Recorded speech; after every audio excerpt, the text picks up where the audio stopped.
Assalamualaikum warahmatullahi wabarakatuh. Selamat datang di pembahasan soal sosial kultural PPPK 2024 dan pembahasannya berdasarkan Keputusan Menpan RB nomor 347 tahun 2024 bersama Info Kita YA.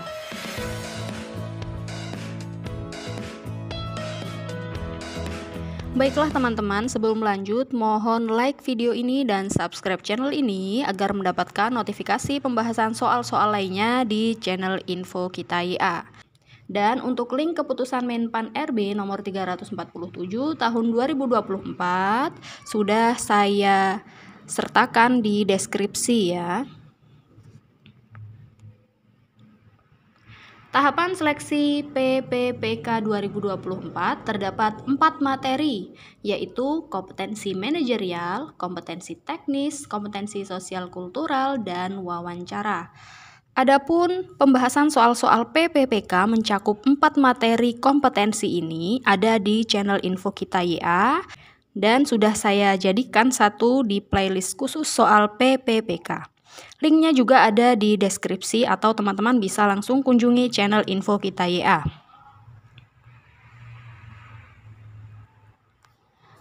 Pembahasan kali ini tentang materi kompetensi sosial kultural yang bertujuan untuk menilai pengetahuan dan sikap terkait pengalaman berinteraksi dengan masyarakat majemuk yang memiliki keberagaman dalam hal agama, suku, dan budaya, perilaku, wawasan kebangsaan, etika, nilai-nilai, moral, emosi, dan prinsip yang harus dipenuhi setiap pemegang jabatan untuk memperoleh hasil kerja sesuai dengan peran, fungsi, dan jabatan dalam peran pemangku jabatan sebagai perangkat bangsa yang memiliki kepekaan terhadap keberagaman, kemampuan berhubungan sosial, kepekaan terhadap pentingnya persatuan, dan empati. Baiklah, langsung saja kita ke pembahasan soal-soal di kompetensi sosial kultural. Anda sedang memeriksa berkas-berkas tua dan tanpa sengaja Anda menemukan akte kelahiran Anda yang menyatakan bahwa Anda sebenarnya diadopsi. Orang tua angkat Anda sudah begitu tua dan mereka bermaksud supaya Anda tidak mengetahui hal tersebut. Sikap Anda akan hal ini adalah A. Memasukkan kembali kertas tersebut dan berpura-pura Anda tidak pernah menemukannya. B. Pergi langsung ke orang tua kandung Anda dan menuntut penjelasan yang sebenarnya. C. Mengisyaratkan secara halus bahwa Anda memiliki keraguan tentang asal-usul Anda dan berharap bahwa mereka memutuskan untuk menjelaskannya. D. Mencari tahu sendiri kebenaran akan fakta tersebut. Ketika Anda memeriksa berkas-berkas tua, Anda menemukan sesuatu yang mengagetkan, yaitu ternyata Anda diadopsi. Nah, namun orang tua angkat Anda itu sudah tua, jadi sikap Anda bagaimana? A. Memasukkan kembali kertas tersebut dan berpura-pura Anda tidak pernah menemukannya. Ini salah ya, sikap yang salah. B. Pergi langsung ke orang tua kandung Anda dan menuntut penjelasan yang sebenarnya. Ini juga kurang tepat. C. Mengisyaratkan secara halus bahwa Anda memiliki keraguan tentang asal-usul Anda dan berharap bahwa mereka memutuskan untuk menjelaskannya. Maksudnya mereka adalah orang tua angkat. Jadi kita mengisyaratkan secara halus, tidak secara terang-terangan. Dan Anda berharap bahwa mereka memutuskan untuk menjelaskannya. D. Mencari tahu sendiri kebenaran akan fakta tersebut. Jadi, yang benar sikap Anda jika ada kejadian seperti ini adalah C. Mengisyaratkan secara halus kepada orang tua angkat Anda bahwa Anda memiliki keraguan tentang asal-usul Anda dan berharap bahwa mereka memutuskan untuk menjelaskannya. Soal yang kedua, di daerah Anda hanya ada pertokoan sebagai tempat belanja. Jika di daerah Anda dibangun sebuah supermarket, apakah Anda masih akan berbelanja di komplek pertokoan tersebut? A. Saya akan pergi ke tempat barang-barang yang murah. B. Saya masih akan pergi berbelanja ke toko sekali-kali. C. Saya akan pergi berbelanja ke tempat di mana seluruh sudutnya bersih dan indah. D. Ada saatnya saya berbelanja ke supermarket dan ada saatnya saya berbelanja ke komplek pertokoan. Dalam soal mansowan atau manajerial, sosial kultural, dan wawancara itu menggunakan skor ya. Jadi tidak ada jawaban salah. Kecuali Anda tidak menjawab, maka skornya adalah 0. Jadi jangan takut menjawab, kita hanya perlu lebih teliti. Yang mana yang lebih baik jawabannya begitu. Jadi ini di konteks soal nomor 2 ini yang paling baik jawabannya adalah D. Ada saatnya saya berbelanja ke supermarket dan ada saatnya saya berbelanja ke komplek pertokoan. Jadi kondisional ya. Soal nomor 3. Anda diundang menjadi pembicara pada sebuah acara seminar nasional. Saat sesi tanya jawab, beberapa peserta memberikan pertanyaan terkait materi yang disampaikan. Akan tetapi, salah satu dari mereka tidak memberikan pertanyaan, melainkan cemoohan dan kritikan. Maka sikap Anda adalah A. Saya menjawab kritikannya dengan kritikan juga, agar dia sadar bahwa yang dilakukannya tidak tepat. B. Saya membiarkannya memberikan kritikan dan cemoohan, agar perasaannya lega. C. Saya tidak dapat memaksa siapa saja untuk menyukai saya. D. Saya menjawab cemoohan dan kritikannya dengan kalimat yang baik tanpa terbawa emosi. Ketika ada yang memberi Anda cemoohan dan kritikan, apa yang Anda lakukan? A. Saya menjawab kritikannya dengan kritikan juga. Ini boleh ya, kritikan dengan kritikan, itu boleh. B. Saya membiarkannya memberikan kritikan dan cemoohan agar perasaannya lega. Di sini sikap Anda membiarkan. Itu sudah sangat salah. C. Saya tidak dapat memaksa siapa saja untuk menyukai saya. Ini bukan sikap tapi ini pernyataan Anda ya. Sudah jelas salah juga. D. Saya menjawab cemoohan dan kritikannya dengan kalimat yang baik tanpa terbawa emosi. Jadi kira-kira teman-teman pilih A atau D? A. Saya menjawab kritikannya dengan kritikan juga, agar dia sadar bahwa yang dilakukannya tidak tepat. Atau D. Saya menjawab cemoohan dan kritikannya dengan kalimat yang baik tanpa terbawa emosi. Ya, jawabannya adalah D.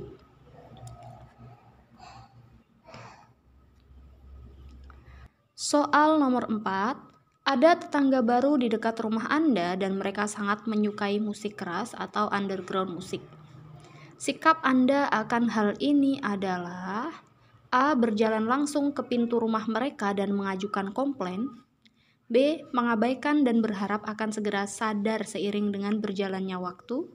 C. Mengambil kesempatan untuk bertemu mereka seolah-olah secara tidak sengaja dan dengan bijaksana mengatakan bahwa musik yang didengarkan terlalu keras. D. Melaporkan ke RT setempat agar segera diberikan teguran.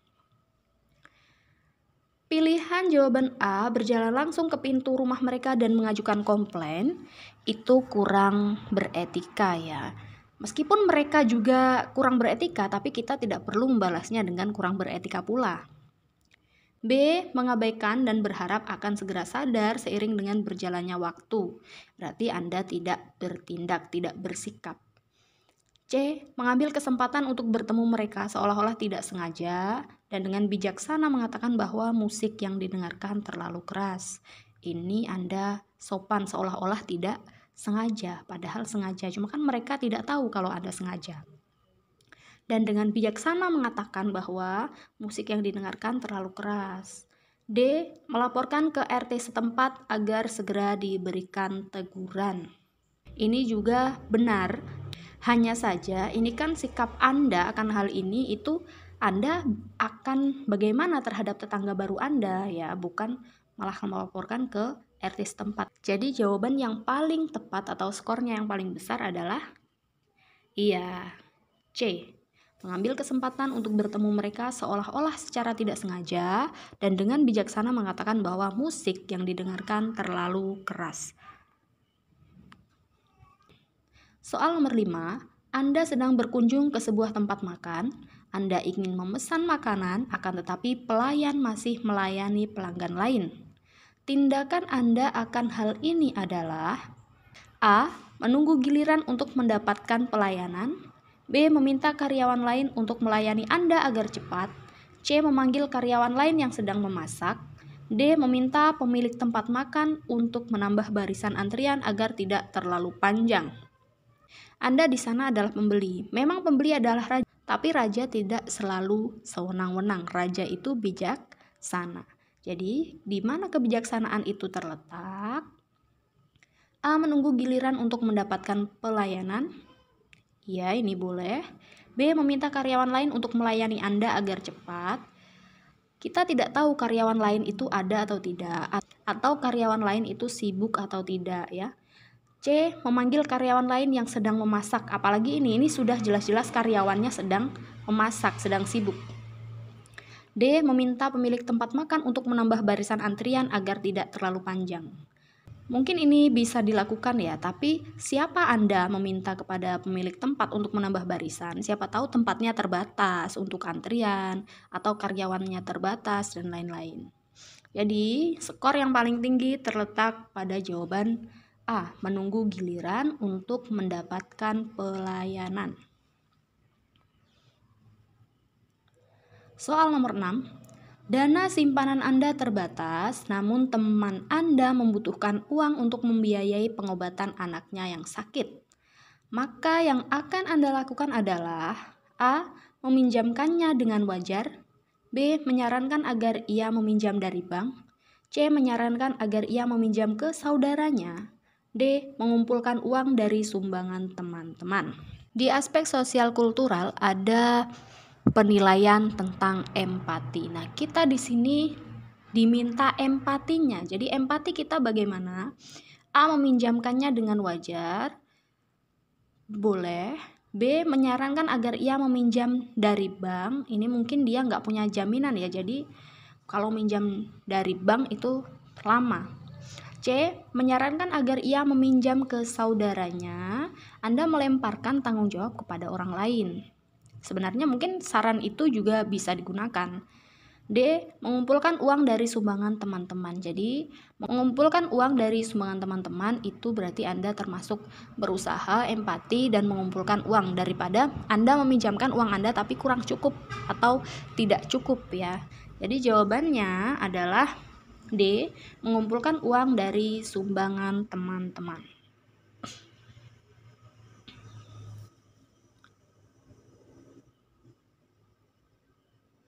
Soal nomor 7. Salah seorang rekan kerja Anda amat senang pulang lebih cepat dari kantor. Menurut aturan, ketika seseorang pulang lebih cepat dari jadwal semestinya, maka gajinya akan dipotong. Akan tetapi, Anda mengetahui gaji teman Anda masih utuh. Sikap Anda akan hal ini adalah A. Melaporkan bahwa rekan Anda sering pulang cepat. B. Menasihati teman Anda untuk jujur. C. Marah dengan teman Anda. D. Selama tidak mengurangi gaji Anda, maka Anda tidak keberatan. Pilihan jawaban A. Melaporkan bahwa rekan Anda sering pulang cepat. Ini tergolong kalau bahasa anak gaul itu cepu ya. Anda termasuk orang yang cepu. B. Menasehati teman Anda untuk jujur. Ini bisa dipertimbangkan. C. Marah dengan teman Anda. Marah kenapa? Dia tidak bersalah pada Anda ya. Dia salahnya terhadap diri dia sendiri yang tidak tepat waktu di jam pulang kantor. D. Selama tidak mengurangi gaji Anda, maka Anda tidak keberatan. Ini juga salah. Anda memikirkan diri Anda sendiri.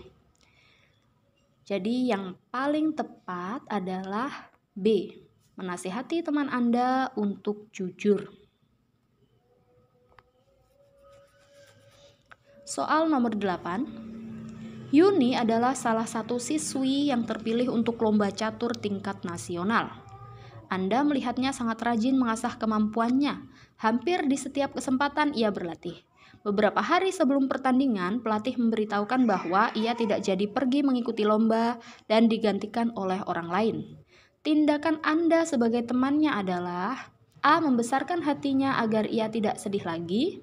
B. Meminta pelatih untuk tetap mengikut sertakan Yuni sebab ia sudah berlatih dengan giat. C. Meminta Yuni untuk menemui penggantinya untuk mengadu kekuatan. D. Meminta Yuni untuk menyarankan pelatih bersikap adil terhadap semua anak didiknya. Di dalam soal diperlihatkan bahwa Yuni itu rajin mengasah kemampuannya, sering berlatih. Namun beberapa hari sebelum pertandingan ternyata dia tidak jadi mengikuti lomba dan digantikan oleh orang lain.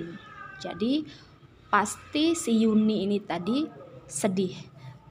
Pilihan jawaban A membesarkan hatinya agar ia tidak sedih lagi. Ini benar, tapi ini bukan tindakan ya. Ini hanya seperti menenangkan. B. Meminta pelatih untuk tetap mengikutsertakan Yuni sebab ia sudah berlatih dengan giat. Berarti Anda datang kepada pelatih memberikan saran agar bisa tetap mengikutsertakan Yuni. C. Meminta Yuni untuk menemui penggantinya untuk mengadu kekuatan. Ini seperti kompor Anda ya malahan. Anda terkesan seperti kompor yang membakar barang sesuatu yang memang sudah panas ya. Jadi ini tidak disarankan. D. Meminta Yuni untuk menyarankan bersikap adil terhadap semua anak didiknya. Di soal itu tidak dikatakan pelatih tidak adil. Kok tiba-tiba Anda meminta untuk menyarankan pelatih bersikap adil? Ini kurang tepat ya, terkesan kok sepertinya mengadili si pelatih bahwa beliau ini tidak bersikap adil. Jadi jawaban yang tepat, sikap Anda, tindakan Anda sebagai temannya adalah meminta pelatih, menemui pelatih untuk tetap mengikutsertakan Yuni sebab ia sudah berlatih dengan giat.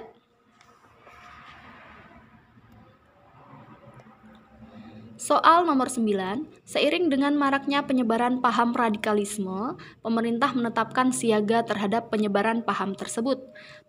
Pemerintah menghimbau bahwa penanaman paham Pancasila dan cinta NKRI harus dimulai dari keluarga dan lingkungan masyarakat. Akhirnya pemerintah membuat berbagai program pembinaan di lingkungan keluarga dan masyarakat. Sikap Anda akan hal ini adalah A. Biasa saja karena radikalisme belum tampak di lingkungan Anda.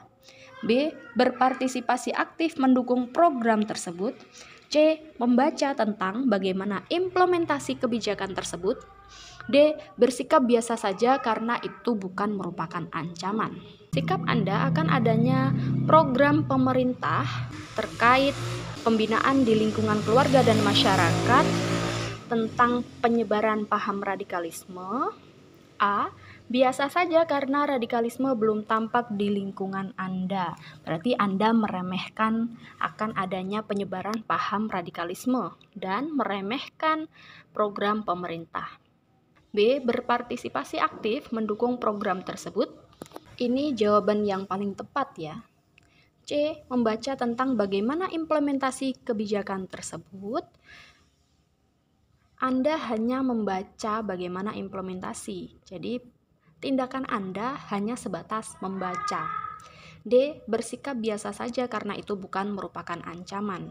Jawaban A dan D itu memiliki kesamaan ya, jadi Anda tidak peduli dengan penyebaran paham radikalisme dan Anda tidak peduli terhadap program pembinaan yang diadakan oleh pemerintah. Jadi jawaban yang paling tepat adalah B. Berpartisipasi aktif mendukung program tersebut. Soal nomor 10. Anda membawa balita bernama Sheila ke sebuah taman. Sheila ingin berkenalan dengan seorang anak yang dilihatnya di taman tersebut. Akan tetapi anak tersebut sedang menangis sebab tidak suka dengan permainan yang ia mainkan. Sheila hanya melihatnya tanpa berani mengucapkan kata-kata. Sikap Anda akan hal ini adalah A. Saya menanyakan masalah yang membuatnya menangis. B. Saya meminta Sheila untuk berkenalan dengan anak yang lain saja. C. Saya meminta Sheila untuk bersabar menunggunya selesai menangis. D. Saya menyapa anak tersebut dan mengajarkan Sheila untuk menyapanya. Pilihan jawaban A. Saya menanyakan masalah yang membuatnya menangis. Sebenarnya ini sudah jelas ya. Kenapa perlu ditanyakan? Karena di soal sudah jelas. Anak tersebut sedang menangis sebab tidak suka dengan permainan yang ia mainkan. Jadi jawaban A kurang tepat. B. Saya meminta Sheila untuk berkenalan dengan anak yang lain saja. Di soal tidak dikatakan ada beberapa anak. Ya, jadi kita tidak tahu apakah di sana ada anak lain atau tidak. Dan sedangkan Sheila juga ingin berkenalan dengan anak tersebut, bukan anak yang lain. Jadi jawaban B itu juga kurang tepat. C. Saya meminta Sheila untuk bersabar menunggunya selesai menangis. Anak kecil biasanya tidak tahu kata sabar ya, tapi di sini Sheila juga sudah dikatakan bahwa hanya melihatnya tanpa berani mengucapkan kata-kata. Sedangkan sebenarnya Sheila ingin berkenalan dengan anak tersebut. D. Saya menyapa anak tersebut dan mengajarkan Sheila untuk menyapanya. Jadi yang paling tepat itu D. Saya menyapa anak tersebut. Barangkali anak tersebut berhenti menangis ketika kita sapa atau Anda sapa dan mengajarkan Sheila untuk menyapanya. Jadi jawaban yang tepat adalah D. Saya menyapa anak tersebut dan mengajarkan Sheila untuk menyapanya. Terima kasih sudah belajar bersama Info Kita YA. Jangan lupa like video ini, komen video ini, share video ini, dan subscribe channel ini. Semoga teman-teman semua lolos P3K 2024. Amin amin ya robbal alamin. Saya akhiri. Wassalamualaikum warahmatullahi wabarakatuh.